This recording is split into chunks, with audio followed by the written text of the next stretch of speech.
বিসমিল্লাহির রহমানির রহিম। সুপ্রিয় ছাত্রছাত্রী, রসায়ন দ্বিতীয় পত্রের দ্বিতীয় অধ্যায় অর্গানিক্যালসের ক্লাসে আজকে তোমাদের সবাইকে স্বাগতম। আমি মোহাম্মদ আব্দুল মজিদ, প্রভাষক, রসায়নবিদ্যা, নর্থ আর্টস রেসিডেন্সিয়াল কলেজ। আজকে তোমাদের যে আলোচনা ইলেকট্রোফিলিক অ্যাডিশন রিঅ্যাকশন, অর্থাৎ যুত বিক্রিয়া বা সংযোজন বিক্রিয়া। যুত বিক্রিয়া বা সংযোজন বিক্রিয়া বলতে আমরা কি বুঝি? যুত বিক্রিয়া বা সংযোজন বিক্রিয়া হচ্ছে কোনো অসম্পৃক্ত যৌগে, বিশেষ করে যে সকল যৌগ কার্বন দ্বিবন্ধন, ত্রিবন্ধন বা কার্বন অক্সিজেন, কার্বন নাইট্রোজেন, এদের ভিতরে যদি দ্বিবন্ধন বা ত্রিবন্ধন থাকে তাহলে আমরা সেই ধরনের যৌগগুলিকে সাধারণত অসম্পৃক্ত যৌগ বলে থাকি। এই অসম্পৃক্ত যৌগের অসম্পৃক্ততা এটিও একটি ক্রিয়াদর্শীমূলক। এই অসম্পৃক্ততা দূর করার জন্য বিভিন্ন ধরনের যৌগ পরমাণুমূলক বা আয়ন বা বিভিন্ন ধরনের বিকারক যুক্ত হয়ে যে সকল যৌগের অসম্পৃক্ততা দূর করে, এই যুক্ত হওয়াটা হচ্ছে সংযোজন বিক্রিয়া। সাধারণত আমরা সংযোজন বিক্রিয়া তিন ধরনের হয়ে থাকে প্রকারভেদে। বিক্রয়ক অণুর সক্রিয়তা অনুসারে, ধর্ম অনুসারে সাধারণত তিন ধরনের হয়ে থাকে। নাম্বার 1 ইলেকট্রোফিলিক সংযোজন বিক্রিয়া, 2 নিউক্লিওফিলিক সংযোজন বিক্রিয়া, 3 ফ্রি রেডিক্যাল বা মুক্তমূলক সংযোজন বিক্রিয়া। আমাদের আজকে আলোচনা ইলেকট্রোফিলিক অ্যাডিশন রিঅ্যাকশন, অর্থাৎ ইলেকট্রোফিলিক সংযোজন বিক্রিয়া। আমরা ইলেকট্রোফিলিক বিকারক বা ইলেকট্রোফিলিক বলতে আমরা কি বুঝি? আমরা গত ক্লাসে বলেছি, তারপর বলি, সেটা হচ্ছে যে ইলেকট্রোফিলিক যারা ইলেকট্রনকে আকর্ষণ করে, এমন কিছু বিকারক যারা ইলেকট্রনকে আকর্ষণ করে, অর্থাৎ যাদের ইলেকট্রন ঘাটতি থাকে তাদেরকে সাধারণত আমরা ইলেকট্রোফিলিক বিকারক বলে থাকি। এরা পজিটিভ চার্জ যুক্ত অথবা কখনো কখনো প্রসম হয়ে থাকে। তো আমরা অ্যাডিশন রিঅ্যাকশনের যে মূল মেকানিজম, ক্রিয়া কৌশলটা কেমন হয়, আর সাপোজ আমরা যদি একটা উদাহরণ লিখি,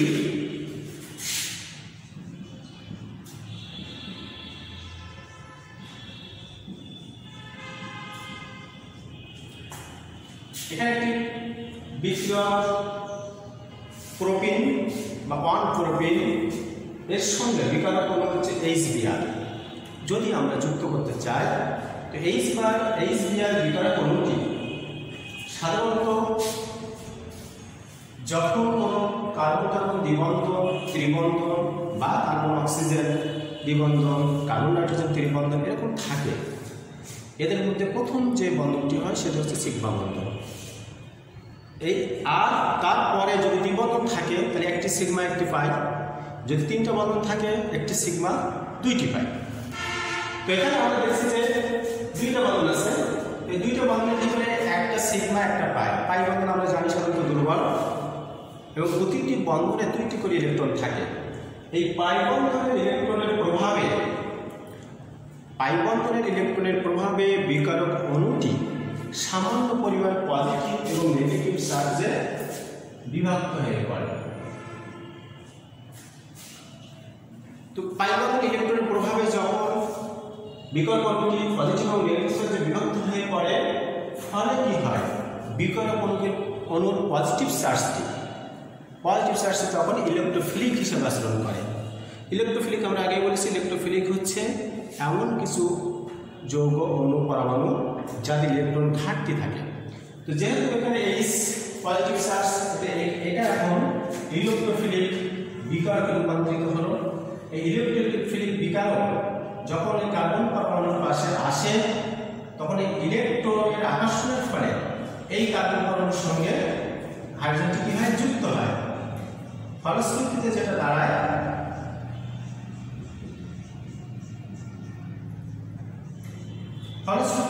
দাঁড়ায়, যে কার্বন দ্বিবন্ধন যে কার্বনটা ছিল একটার সঙ্গে তো অলরেডি কার্বন হাইড্রোজেন যুক্ত হয়ে গেছে, অপর কার্বনটি কার্বোক্যাটায়ন একটা অস্থায়ী কার্বোক্যাটায়ন তৈরি করে, অর্থাৎ পজিটিভ চার্জ হয়ে পড়ে। যখনই পজিটিভ চার্জ হয়ে পড়ে, এদিকে বিকারক অণুটি ইলেকট্রোফিলিক অংশটি কার্বন সঙ্গে যুক্ত হয়ে বাকি অংশটি নেগেটিভ চার্জে রূপান্তরিত হয়ে যায়। নেগেটিভ চার্জ যে যখন ব্রোমিন রূপান্তরিত হয়ে যাচ্ছে তখন ওই ব্রোমিন অর্থাৎ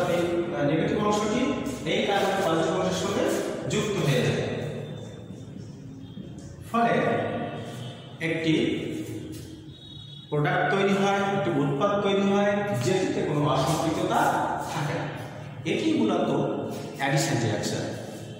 তো অ্যাডিশন রিঅ্যাকশনে ম্যাক্রোজামাতে যেটা দেখলাম যে এই বিকারকটি অবশ্যই অসম থাকতে হয়। অসম বলতে আমরা যেটা বুঝি যে ইলেকট্রোফিলিক অ্যাডিশন রিঅ্যাকশনে অসম বলতে আমরা যেটা বুঝি যে দুইটি পরমাণুর সমন্বয়ে যদি কোনো যৌগ গঠিত হয় একই জাতীয় হবে না। অর্থাৎ যেমন এখানে এইচ এবং ব্রোমিন দুটা ভিন্ন জাতীয়, সুতরাং একটি অপ্রতিসম বা অসম, এবং যদি এইচ থাকতো তখন সেটা প্রতিসম হতো, এরকম হবে। তারপরে ইলেকট্রোফিলিক অ্যাডিশন রিঅ্যাকশনের সিম্পল মেকানিজমটা দেখলাম যে কিভাবে হয়, তার মেইনলি কাজটা করে কোথায় যুক্ত হয়, কোথায় আমাদের খেয়াল করতে হবে যে যেখানে অসম্পৃক্ততা আছে সেটি কার্বন কার্বনের মধ্যে হতে পারে, কার্বন অক্সিজেন হতে পারে, কার্বন নাইট্রোজেনের মধ্যে হতে পারে। যেখানে অসম্পৃক্ততা থাকে সেখানে মূলত যে যুক্ত হয়। তো এমনিভাবে যুক্ত হওয়ার জন্য সাধারণত আমরা দেখি যে মার্কোনিকভস একটি রুল আছে। মার্কোনিকভস রুলসটি কি, যে অপ্রতিসম এবং অসম্পৃক্ত, অপ্রতিসম বিকারক এবং অসম্পৃক্ত। অসম্পৃক্ত বলতে আমরা আগে বলেছি যে কার্বন কার্বন দ্বিবন্ধন ত্রিবন্ধন থাকতে হবে। যেমন আমি জীবনে লিখেছি প্রোপিনন, এখানে কার্বন কার্বন দ্বিবন্ধন আছে, তার অর্থ হচ্ছে যৌগটি অসম্পৃক্ত। আবার অপ্রতিসম, অপ্রতিসম কেন? কার্বন কার্বন দ্বিবন্ধন যদি কার্বনের মধ্যে আছে সেই কার্বনের হাইড্রোজেনের সংখ্যা ভিন্নতা আছে। যেহেতু হাইড্রোজেনের সংখ্যার ভিন্নতা আছে সুতরাং এটি অপ্রতিসম। তাহলে যৌগটি হলো অসম্পৃক্ত এবং অপ্রতিসম, দুইটাই হলো অসম্পৃক্ত এবং অপ্রতিসম, দুইটাই হলো। এর সঙ্গে যদি থাকে কি অপ্রতিসম বিকারক। অপ্রতিসম বিকারক বলতে আমরা যেটা বললাম আগে বলেছি যেখানে হাইড্রোজেন এবং এইচ এবং বিআর অপ্রতিসম বিকারক। তাহলে অপ্রতিসম বিকারক যখন যুক্ত হবে, একটি অসম্পৃক্ত অপ্রতিসম কোনো যৌগের সাথে যদি অপ্রতিসম বিকারক যুক্ত হতে চায়, আমরা সাধারণত যেটা দেখি যে কার্বন পরমাণুর সঙ্গে হাইড্রোজেন পরমাণু কি থাকে, কম থাকে। হাইড্রোজেন পরমাণুটি কম থাকে সেখানে যে পজিটিভ অংশ নেগেটিভ অংশটি যুক্ত হয়, আর যে কার্বন পরমাণুতে হাইড্রোজেন পরমাণুটি থাকে বেশি থাকে সেইখানে যে হাইড্রোজেন পরমাণুটি যুক্ত হয়। তাহলে সেই অনুযায়ী দেখা গেল যে হাইড্রোজেনটি এই অংশের সঙ্গে যুক্ত হলো, যেহেতু এই কার্বন পরমাণুর হাইড্রোজেন পরমাণুর সংখ্যা এখানে বেশি, সেটা হাইড্রোজেন এখানে যুক্ত হলো, এবং বলুন যে যেখানে হাইড্রোজেন পরমাণু কম আছে সেখানে যে যুক্ত হলো। তো এটি দুইভাবে হতে পারে।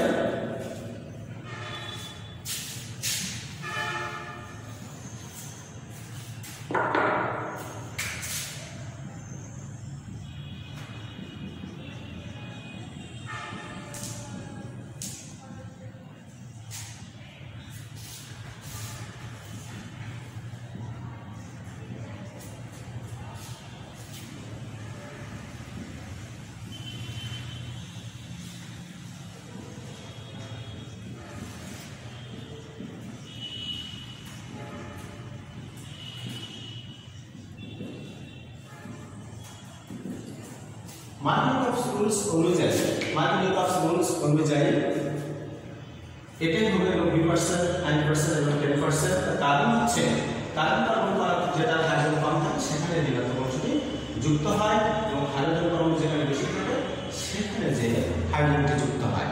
এটি হচ্ছে মার্কোনিকভস রুলস। মার্কোনিকভস রুলস কি হলো, যে কোনো অপ্রতিসম অসম্পৃক্ত কোনো বিক্রিয়কের সাথে যদি অপ্রতিসম বিক্রিয়ক যুক্ত হতে চায়, তাহলে কার্বন কার্বন দ্বিবন্ধন যুক্ত কার্বনের যেটিতে হাইড্রোজেন কম থাকবে সেই কার্বনের সাথে অপসম বিকারকের ঋণাত্মক অংশটি যুক্ত হবে, এবং যে কার্বনের সাথে হাইড্রোজেন বেশি থাকবে সেটাই ধনাত্মক অংশটি যুক্ত হবে। এমনিভাবে আমরা বিভিন্ন ধরনের বিক্রিয়া দিতে পারি, যেমন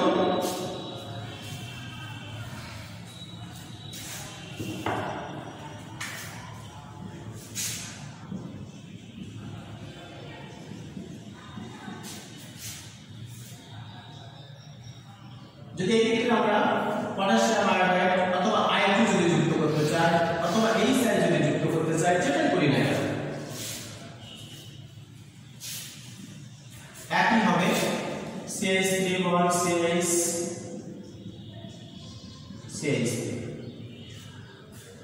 আমাদের খেয়াল করতে হবে যৌগটি যেটাই হোক না কেন, যত লম্বা হোক না কেন, আমাদের যুক্ত হবে কিন্তু কার্বন কার্বন দ্বিবন্ধন কোথায় আছে বা ত্রিবন্ধন কোথায় আছে সেই দুই কার্বনের সাথে। যত লম্বা থাকুক না কেন আমাদের খেয়াল করতে হবে অসম্পৃক্ততা কোথায় আছে, কোন কার্বন দ্বয়ের মধ্যে অসম্পৃক্ততা আছে সেই কার্বন দ্বয়ের সঙ্গে যুক্ত হবে। যদি আমরা O3 ওজোন আয়ন গঠন করতে চাই তাহলে কি হবে? যদি ওজোন আয়ন গঠন করতে চাই তাহলে আমাদের খেয়াল করতে হবে যে ওই যৌগটির কোথায় দ্বিবন্ধন আছে বা ত্রিবন্ধন আছে। যেহেতু আমরা একটা দ্বিবন্ধন জাতীয় যৌগ নিয়েছি, সুতরাং এইখানে এই দুই কার্বনের ভিতরে দ্বিবন্ধন আছে। ওজোনটি O3 ঠিক সেই জায়গায় যুক্ত হবে। কিভাবে যুক্ত হবে?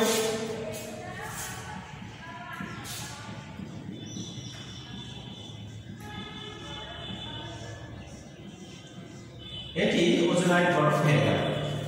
আমাদের খেয়াল করতে হবে কার্বন কার্বন যখন দ্বিবন্ধন থাকবে, অর্থাৎ অ্যালকিন জাতীয় যৌগের ক্ষেত্রে যে দুই কার্বনের ক্ষেত্রে ওজোনটি যুক্ত হবে সেই দুই কার্বনের ভিতরে কিন্তু কোনো বন্ধন নেই। কার্বন কার্বন কোনো বন্ধন নেই, বন্ধন আছে ঠিকই কিন্তু কার্বন কার্বন কোনো বন্ধন নেই, এটা থাকবে না। এরপরে আমরা এর সঙ্গে কি যোগ করি? এর সঙ্গে জিঙ্ক, পানি উপস্থিতিতে যোগ করি, জিঙ্ক যোগ করি। জিঙ্ক যোগ করার অর্থ হচ্ছে এই যে অক্সিজেন পানির সাথে বিক্রিয়া করে হাইড্রোজেন পারঅক্সাইড তৈরি করে। হাইড্রোজেন পারঅক্সাইড একটি জারক পদার্থ, যে কারণে এই যৌগটি যখন প্রোডাক্ট তৈরি হয় ওজোন আয়নের ফলে সাধারণত এক অণু অ্যালডিহাইড এক অণু কিটোন বা দুই অণু অ্যালডিহাইড বা এক অণু অ্যালডিহাইড এক অণু কিটোন বা দুই অণু অ্যালডিহাইড এরকম হতে পারে। অ্যালডিহাইড থেকে যৌগ তৈরি হয়, ওই অ্যালডিহাইড বা কিটোন যৌগটাকে হাইড্রোজেন পারঅক্সাইড আবার জারিত করে ভিন্ন যৌগে রূপান্তর করতে পারে, অর্থাৎ অ্যালডিহাইড জারিত হয়ে জৈব অ্যাসিডে রূপান্তর করতে পারে। যে কারণে জারিত যাতে না হতে পারে সেই কারণে আমরা সঙ্গে জিঙ্ক যোগ করে থাকি। জিঙ্ক যোগ করার ফলে কি হয়? অক্সিজেনটি নিয়ে জিঙ্ক অক্সাইড তৈরি করে, যার ফলে এই পানি আর হাইড্রোজেন পারঅক্সাইড তৈরি হতে পারে না। অক্সিজেনে যখন অক্সিজেন তৈরি হয়ে যায় তখন এইকে এভাবেই ভাঙে। আমাদের খেয়াল করতে হবে এই অক্সিজেন জিঙ্ক নিয়ে নিল, ফলে এই অক্সিজেন অক্সিজেন বন্ধনে এটা ভেঙে যায়। ভেঙে যাওয়ার ফলে দুইটি পৃথক প্রোডাক্ট তৈরি হয়। যেমন এখানে দুটো পৃথক প্রোডাক্ট তৈরি হয়েছে, একটা হয়েছে ইথানল, আরেকটা হয়েছে ফর্মালডিহাইড বা মিথানল। একটা হচ্ছে ইথানল, আরেকটা হচ্ছে ফর্মালডিহাইড বা মিথানল। আমরা যদি এইখানে যদি ত্রিবন্ধন থাকতো, দ্বিবন্ধন না থেকে যদি এখানে ত্রিবন্ধন থাকতো তখন ঘটনাটা কি ঘটতো? তখন যেটা হতো যে এই কার্বন কার্বনের ভিতরে একটি বন্ধন অবশ্যই তখন থাকবে। ফলে কি হবে? তখন আর এই দুটি ভিন্ন যৌগ তৈরি হয় না, তখন একটি যৌগ তৈরি হয়। শুধুমাত্র ভাঙনটা কিভাবে হবে? ভাঙনটা হবে অক্সিজেন অক্সিজেনের ভিতরে। এই অক্সিজেন তো জিঙ্কের সঙ্গে চলে যাবে, কিন্তু কার্বন কার্বনের ভিতরে যে ভাঙনটা ছিল ওটা হবে না, শুধুমাত্র অক্সিজেন এখান থেকে ভাঙবে। যদি অক্সিজেন এটা থেকে ভাঙে তাহলে প্রোডাক্ট হবে একটি, তখন আর দুইটি প্রোডাক্ট তৈরি হয় না, একটি প্রোডাক্ট তৈরি হয়।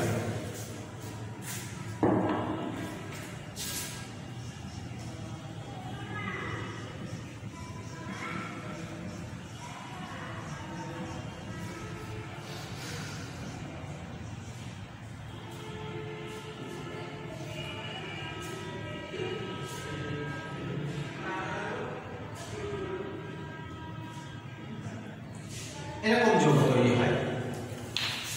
তাহলে দেখলাম দ্বিবন্ধন জাতীয় যৌগে যদি ওজোন আয়ন গঠন হয় তাহলে দুইটা প্রোডাক্ট হয়, অ্যালডিহাইড হতে পারে, কিটোন হতে পারে, বা দুই অণু অ্যালডিহাইড হতে পারে, এক অণু অ্যালডিহাইড এক অণু কিটোন হতে পারে।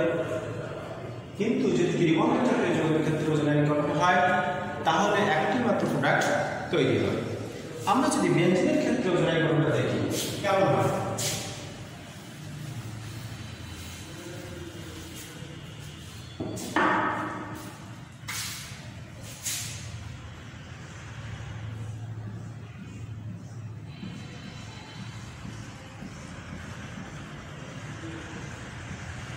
এটা একটি বেনজিন, এর প্রতিটি কার্বনে একটা হাইড্রোজেন আছে।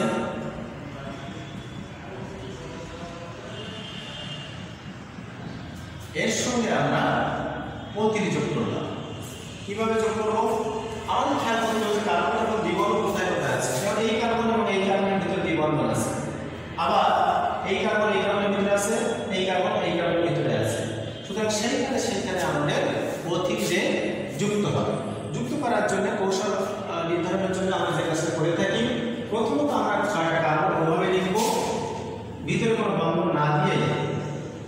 লিখব। এবং যদি এই দুই কার্বনের ভিতরে দ্বিবন্ধন ছিল, এইখানে একটা অক্সিজেন দিয়ে দিলাম, এইভাবে মূলত আমরা যেখানে যেখানে কার্বন দ্বিবন্ধন থাকে সেখানে যুক্ত করব। এই কার্বনগুলোর একক বন্ধন, আবার এখানে দ্বিবন্ধন আছে, ঠিক এইভাবে আমরা করব। এখানে আবার কার্বন একক বন্ধন, এখানে আবার দ্বিবন্ধন আছে।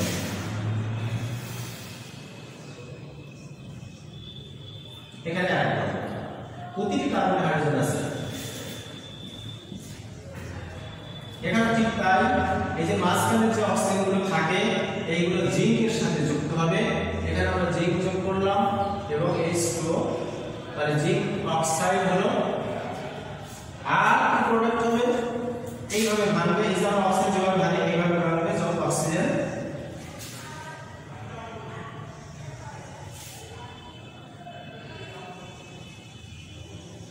অর্থাৎ 3 অণু একই যৌগ তৈরি হবে CH এবং 3টি তৈরি হবে। তাহলে দেখা যাচ্ছে যে আমরা যদি ওজোনাইড গঠন করি বেনজিনের ক্ষেত্রে আমাদের যে রিঅ্যাকশনটাই করি না কেন আমাদের খেয়াল করতে হবে যে আমাদের যেখানে দ্বিবন্ধন আছে সেখানে যে মূলত আমাদের যুক্ত করতে হবে। অ্যাডিশন রিঅ্যাকশনে যেখানে দ্বিবন্ধন আছে সেখানে যে আমাদের এগুলো যুক্ত করতে হবে। এরপরে যদি আমরা দেখি যে যে কোনো যৌগ হাইপোহ্যালাস অ্যাসিড, হাইপোহ্যালাস অ্যাসিড যদি আমরা বলি HCl, HBr, সেটাও আমরা যুক্ত করতে পারবো। এরপরে যদি আমরা চাই যে সালফিক অ্যাসিড, সেটাও যুক্ত করতে পারবো। আমরা যদি বেনজিনের সাথে অক্সিজেন যুক্ত না করে যদি আমরা ক্লোরিন যুক্ত করতে চাই সেটাও করতে পারবো। ক্লোরিন যদি আমরা যুক্ত করতে চাই তখন কি হবে, সাধারণত বেনজিন অণুতে যে 3টি দ্বিবন্ধন আছে, এটি একটা প্রশ্ন আকারে আসতে পারে যে বেনজিন অণুতে যে 3টি দ্বিবন্ধন আছে সেটি প্রমাণ করো। আমরা ওজন দিয়ে করতে পারি। ওজন দিয়ে কিভাবে করলাম, এখানে 3 অণু ওজন বিক্রিয়া করছে, O3 লাগছে কটা, 3টা লাগার কারণে বলা যাচ্ছে যে বেনজিন অণুতে 3টি দ্বিবন্ধন আছে। এটি যেমন আমরা করতে পারি, তেমনি আমরা ক্লোরিন দিয়ে হাইড্রোজেন দিয়েও কিন্তু আমরা এই প্রমাণটা করতে পারি। যদি ক্লোরিন দিয়ে করি তাহলে কি হবে,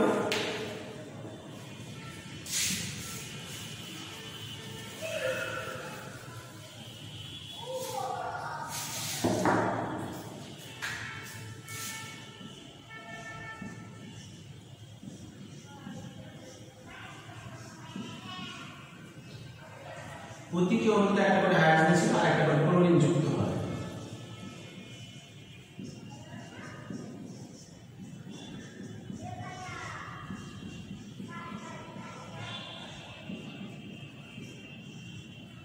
এর ভিতরে কিন্তু কোনো দ্বিবন্ধন বল কোনো চিহ্ন হবে না, কারণ এখন নাই, বাইবন্ধন নাই, বাইবন্ধন সব ক্লোরিনের সঙ্গে যুক্ত হয়ে গেছে। এখানে দেখা যাচ্ছে যে 3 অণু ক্লোরিন এই অংশগ্রহণ করেছে, এই চিহ্নে এ দ্বারা প্রমাণিত হয় যে বেনজিন অণুতে 3টি দ্বিবন্ধন আছে এবং এগুলো সবই ইলেকট্রোফিলিক হিসেবে আচরণ করে। এছাড়া আমরা পানি যোজনের ক্ষেত্রে দেখি যে পানি যোজন যদি আমরা করি H2O, যে কোনো ত্রিবন্ধন যৌগের ক্ষেত্রে যদি আমরা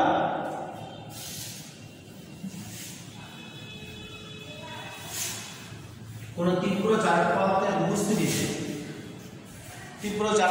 উপস্থিতিতে বিশেষ করে 20% সালফিক অ্যাসিড এবং 2% মার্কুরিক সালফেটের উপস্থিতিতে যদি আমরা পানি যোজন করি, সাপোজ আমরা ইথেনের সাথে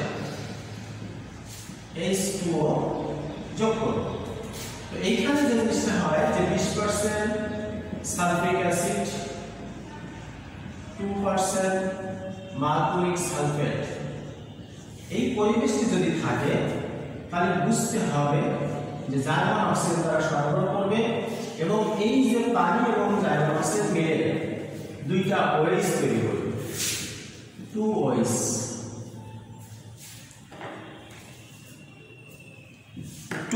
তৈরি করবে, অর্থাৎ এই জার্মান অক্সিজেন এবং পানি এই মিলে কি হবে, 2 OH তৈরি হবে। তো 2 OH যদি হয় তাহলে বলা যাচ্ছে যে এখানে কার্বন এবং দ্বিবন্ধন আছে এই দুই কার্বনের ভিতরে, এই দুই কার্বনের ভিতরে আমরা দুইটা OH যুক্ত করে দেব। যদি দুইটা কার্বন না থেকে আরো কার্বন সংখ্যা বেশি থাকে তখন কি হবে?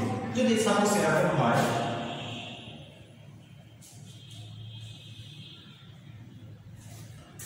তখন আমরা খেয়াল করতে হবে যে আসলে দুইটা OH যুক্ত হবে কোথায়? এই দুই কার্বনে যুক্ত হবে। কেন যুক্ত হবে? কারণ ওই দুই কার্বনের ভিতরেই দ্বিবন্ধন আছে। অন্য কার্বনের ভিতরে কিন্তু দ্বিবন্ধন নাই, অসম্পৃক্ত নাই। অসম্পৃক্ততা যেখানে থাকবে সেখানেই মূলত যুক্ত হবে। তো আমরা এটা সহজে লিখতে পারি,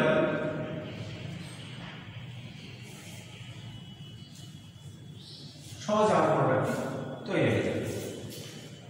এছাড়াও আরো যে কাজগুলো আমরা করতে পারি, সালফিক অ্যাসিড, হাইড্রোজেন, নিকেল প্রভাবের উপস্থিতিতে হাইড্রোজেন সংযোগ করতে পারি। এরপরে আমাদের হাইফোহ্যালাস অ্যাসিড যেন HOCl, HOBr ইত্যাদি যদি আমরা HOX যোগ করতে চাই হাইফোহ্যালাস অ্যাসিড, তাহলে কি হবে? একই হবে। এখানে দুটো অংশ, এটার অংশ পজিটিভ এবং নেগেটিভ অংশ থাকার কারণে একটা জায়গায় আমরা X দিয়ে দিলাম, একটা হয়েছে। এভাবেই আমরা সাধারণত অ্যাডিশন রিঅ্যাকশন করে থাকি। তো আজকে ক্লাস এ পর্যন্ত। সবাইকে ধন্যবাদ, সবার প্রতি শুভকামনা রইল আগামী ক্লাস দেখার জন্য। আসসালামু আলাইকুম।